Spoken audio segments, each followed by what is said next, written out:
حضور اکرم صلی اللہ علیہ وسلم شب معراج میں بیت المقدس کی طرف جاتے ہوئے مصر کے قریب ایک مقام سے گزرے تو انہیں نہایت ہی اعلیٰ اور زبردست خوشبو آنے لگی۔ آپ صلی اللہ علیہ وسلم نے حضرت جبرائیل علیہ السلام سے پوچھا کہ یہ خوشبو کیسی ہے؟ جواب ملا کہ فرعون کی بیٹی کی باندی مشاطہ اور اس کی اولاد کی قبر سے آ رہی ہے۔ پھر حضرت جبرائیل علیہ السلام نے اس کا قصہ بیان کیا کہ مشاطہ فرعون کی بیٹی کی خادمہ تھی اور وہ خفیہ طور پر اسلام لا چکی تھی۔ ایک دن فرعون کی لڑکی کو کنگھی کرتے ہوئے اس کے ہاتھ سے اتفاقاً کنگھی گر پڑی۔ وہ اٹھانے لگی تو اس کی زبان سے بے ساختہ بسم اللہ نکل گیا۔ اس پر شہزادی نے کہا کہ تو نے آج عجیب کلمہ بولا، رب تو میرے باپ فرعون ہی ہیں، تو پھر تم نے یہ کس کا نام لیا ہے؟ اس نے جواب دیا، فرعون رب نہیں بلکہ رب وہ اللہ ہے جو مجھے اور تجھے اور خود فرعون کو روزی دیتا ہے۔ شہزادی نے کہا، اچھا تو میرے باپ کے سوا کسی اور کو اپنا رب مانتی ہے؟ اس نے جواب دیا، ہاں میرا، تیرا اور تیرے باپ سب کا رب اللہ تعالیٰ ہی ہے۔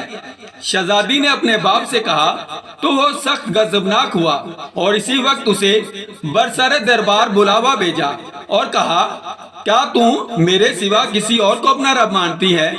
اس نے کہا کہ میرا اور تیرا رب اللہ تعالیٰ ہی ہے جو بلندیوں اور بزرگی والا ہے۔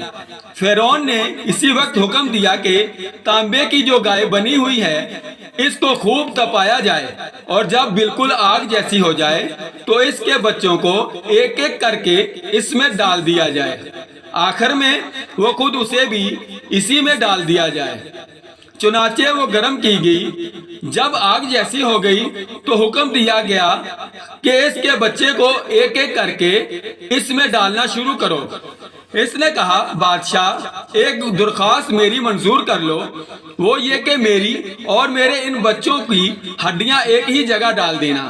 اس نے کہا، اچھا تیرے کچھ حقوق ہمارے ذمہ ہیں اس لیے یہ منظور ہے۔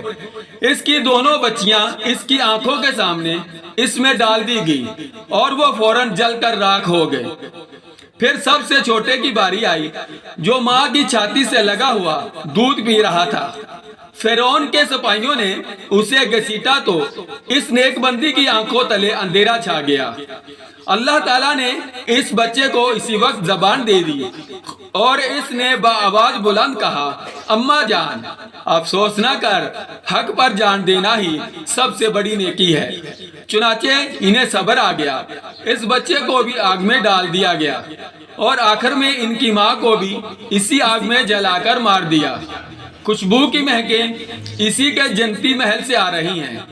اس طرح کے مزید واقعات کو جاننے کے لیے میرے چینل کو سبسکرائب کریں اور بیل آئیکن کو دبانا مت بھولیے گا تاکہ اس طرح کی مزید ویڈیو آپ کو ہر وقت ملتی رہے۔